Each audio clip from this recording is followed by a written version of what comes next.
Nebulisation দিলে কি হচ্ছে, ত্বক ও সফট টিস্যু মেকানোরিসেপ্টর উত্তেজিত হয়, এ বিটা ফাইবার সক্রিয় হয়, স্পাইনাল কর্ডের ডর্সাল হর্ন দিয়ে গিয়ে পেইন ফাইবার এর সিগন্যাল ব্লক করে, ফলাফল ব্যথার সিগন্যাল কমে যায়। আচ্ছা, আমরা একটু খেয়াল করেন, আমরা কি বলছিলাম, কয় ধরনের ফাইবার আছে? 3 ধরনের ফাইবার না? হ্যাঁ। জি স্যার। জি স্যার। এর মধ্যে A beta fibre, A delta fibre আর সি ফাইবার। এখন আমরা ফাইবার। বলছি যে আমরা যখন টাচ করি, এই টাচটা নিচ্ছে কি এ বিটা ফাইবার, ডেল্টা ফাইবার আর সি ফাইবার সে নিচ্ছে কি ব্যথার অনুভূতি, তাই না? টাচ জি। দিচ্ছে বিটা ফাইবার আর বিটা ব্যথার অনুভূতি ফাইবার। দিচ্ছে ডেল্টা ফাইবার আর সি ফাইবার। সি তিনটা ফাইবার। জায়গায় কোথায় যুক্ত হইছে? তিনটা জায়গায় যুক্ত হইছে কিন্তু ডর্সাল হর্নে, স্পাইনাল কর্ডের ডর্সাল হর্নে। এটা খেয়াল আছে কিনা? জি। এখন আমরা যখন আপনি শরীরে টাচ করবেন, তখন এই মেকানো রিসেপ্টরটা এটা স্টিমুলেট হয়। সে আপনার টাচটাকে নিবে। নেওয়ার পরে সে বিটা ফাইবার দিয়ে দ্রুত চলে যাবে। কারণ বিটা ফাইবার হচ্ছে দ্রুত সিগন্যাল নেয়। সে দ্রুত সিগন্যাল নিয়ে স্পাইনাল কর্ডে যায় পৌঁছাবে। এখন ব্যথার অনুভূতি নিয়ে যাচ্ছে কি এ ডেল্টা ফাইবার আর সি ফাইবার। C fibre. তারাও তো ব্যথার অনুভূতি নিয়ে ঠিক ডর্সাল হর্নে যাবে। কিন্তু ডর্সাল হর্নে এখন কে কোন সিগন্যাল আগে যাবে? বিটা ফাইবারের সিগন্যালটা আগে যাবে, তাই না? বিটা ফাইবারের সিগন্যাল যখন আগে যাচ্ছে তখন সি ফাইবার আর ডেল্টা ফাইবারের সিগন্যালটা সেটার ব্রেইনে পৌঁছাইতে পারতেছে না। ফলে আপনার যে ব্যথার অনুভূতি সেটা কি হয়ে যাচ্ছে? কমে যাচ্ছে। এটা বুঝতে অসুবিধা হচ্ছে কিনা?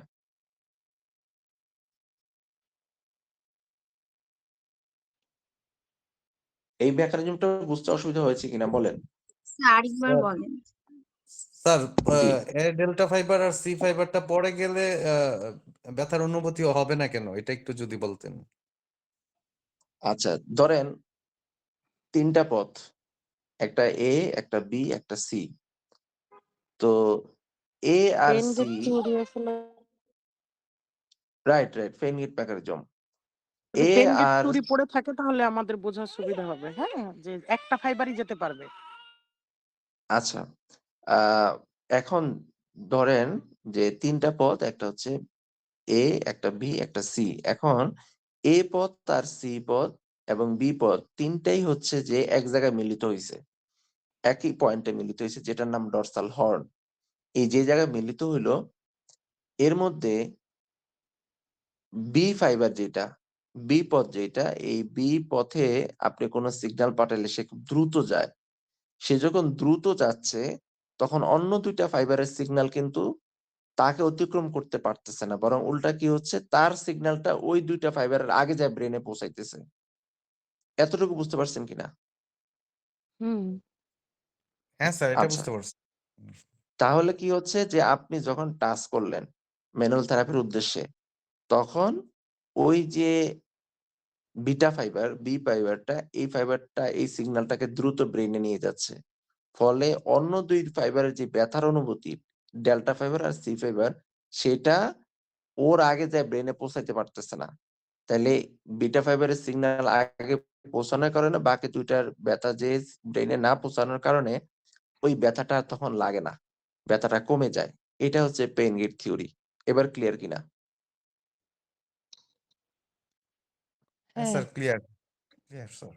ওকে। এরপরে হচ্ছে descending pain control. Manual therapy sensory input ব্রেইনে যায়। ব্রেইনের পেইন মডুলেটরি সিস্টেম সক্রিয় হয়।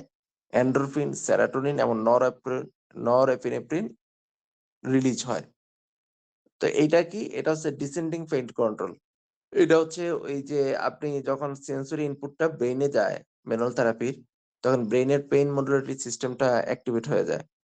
ফলে ওই যে নিউরোট্রান্সমিটার গুলো এগুলো রিলিজ হয়। বিশেষ করে এন্ডোরফিন, সেরাটোনিন, নরএপিনেফ্রিন এগুলো রিলিজ হইলে কি বলছি যে ব্যথা কমে যাবে।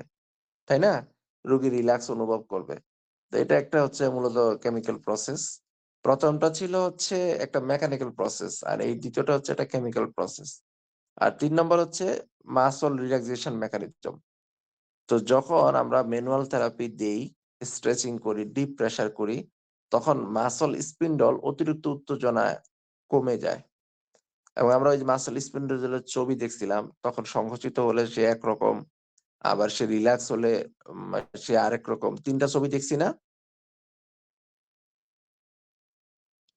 হ্যাঁ। আচ্ছা, তো যখন আমরা ম্যানুয়াল থেরাপি করাই তখন এই মাসল স্পিন্ডলের যে হাইপার অ্যাক্টিভিটি, অতিরিক্ত উত্তেজনা এটা কমে আসে। প্লাস কি হচ্ছে গলজি টেন্ডন অর্গান এটা অ্যাক্টিভেট হয়। এইটা অ্যাক্টিভিটি হলে এটার যে ইনহিবিটরি প্রভাব আছে মানে অর্থাৎ এতক্ষণ যে মাসলটা টাইট হয়েছিল এইটা কি করে গলজি টেন্ডন অর্গানটা কি করে অ্যাক্টিভেট হয়ে এই টাইটনেসটাকে সিগন্যাল দেয় যে তুমি টাইট হওয়ার দরকার নেই। তুমি রিল্যাক্স হও। তখন মাসলটা রিল্যাক্স হয়ে যায়। ফলাফল স্পাজম কমে যায়, জয়েন্ট মুভমেন্ট বাড়ে। ৪ নাম্বার হচ্ছে রিফ্লেক্স ইনহিবিশন। রিফ্লেক্স ইনহিবিশন হচ্ছে কি যে যখন কোনো ইনজুরি বা ব্যথা হবে তখন প্রোটেক্টিভ রিফ্লেক্স তৈরি হবে। তো মাসল টাইট হয়ে যাবে। তো মাসল টাইট হয়ে গেলে আপনি যখন ম্যানুয়াল থেরাপি দিবেন তখন কি অস্বাভাবিক রিফ্লেক্স আর্মটাকে মডুলেট করবে। ফলে এই মাসলের গার্ডিংটা কমে যায় আর মুভমেন্টটা সহজ হয়ে যায়। এরপরে আছে অটোনমিক ইফেক্ট। ম্যানুয়াল থেরাপি যখন দিবেন প্যারাসিম্পেথেটিক যে সিস্টেম আছে এটা অ্যাক্টিভেট হয়ে যায়। আর সিম্প্যাথেটিক অ্যাক্টিভিটিটা কমে যায়। ফলে শরীরটা রিল্যাক্স হয়ে যাবে, হার্ট রেটটা কমে যাবে, রক্ত সঞ্চালনটা বেড়ে যাবে। টিস্যু হিলিংটা অনেক উন্নত হয়। তারপর হচ্ছে প্রোপ্রিওসেপশন রিসেট। জয়েন্ট যখন আপনি মোবিলাইজেশন করবেন বা ম্যানিপুলেশন করবেন, তো জয়েন্টের মেকানিক্যাল রিসেপ্টরটা উত্তেজিত হবে। ব্রেইনে নতুন সেন্সরি ইনপুট যাবে। ফলাফল জয়েন্ট পজিশন সেন্স উন্নত হয় এবং নিউরোমাসকুলার কন্ট্রোল ভালো হয়, মুভমেন্ট কোঅর্ডিনেশন বাড়ে। মানে আপনি যখন জয়েন্টে হচ্ছে উত্তেজিত করবেন, জয়েন্টের মেকানিক্যাল রিসেপ্টরকে এই জয়েন্ট ব্রেইনে সিগন্যাল পাঠায়। ব্রেইনে সিগন্যাল পাঠালে আপনি সহজে ওই জয়েন্টটা কোথায় আছে, তার যে ফিল কোথায় এটা আপনার ব্রেইনে জয়েন্টের পজিশন সেন্স তৈরি করে। ফলে ওই নিউরোমাসকুলার কন্ট্রোল বেড়ে যায় এবং মুভমেন্টটা তখন কোঅর্ডিনেট করা বডির জন্য সহজ হয়ে যায়। ফলে ক্লিনিক্যাল ম্যানুয়াল থেরাপি হলো একটি বৈজ্ঞানিক চিকিৎসা পদ্ধতি যা টিস্যুর বায়োলজিক্যাল, মেকানিক্যাল এবং নিউরোলজিক্যাল প্রতিক্রিয়ার উপরে ভিত্তি করে কাজ করে। এজন্য সঠিক ইন্ডিকেশন, সেফটি এবং ক্লিনিক্যাল জাজমেন্ট ব্যবহার করলে এটি ব্যথা নিয়ন্ত্রণ এবং ফাংশনাল রিকভারিতে অত্যন্ত ভূমিকা পালন করে। আমরা ইনশাআল্লাহ পরবর্তী ক্লাসে সফট টিস্যু থেরাপিতে ট্রিটমেন্ট প্ল্যানিং সম্পর্কে ডিটেইলস আলোচনা করব। এবার আসেন, এই যে আমরা যারা ফিজিওথেরাপি চিকিৎসা করি, আমাদের এই ম্যানুয়াল থেরাপি দিলে আমরা যা করতেছি এভরি স্টেপ আমাদের সায়েন্টিফিক।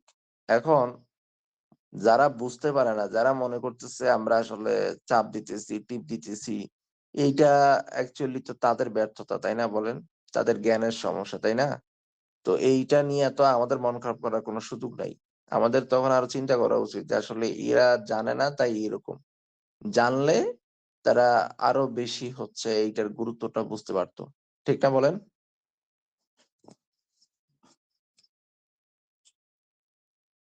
জি স্যার, ঠিক। তো এই হচ্ছে বিষয়। ইনশাআল্লাহ আমাদের ১ম ২ টা অধ্যায় হলো আপনারা একটু দেখবেন। বিশেষ করে পরবর্তী ক্লাসের আগে দেখবেন। আমরা এই ২ টা অধ্যায় অনেক সময় নিয়েছি। একটা ক্লাস মানে পুরো ক্লাসটাই আমরা হচ্ছে একটা অধ্যায় শেষ করেছি। বাট আমরা নেক্সট ক্লাসগুলোতে খুব আ র‍্যাপিড চলে যাব। নেক্সট ক্লাসে হচ্ছে অধ্যায় ৩, ৪, ৫ আমরা দ্রুতই শেষ করব।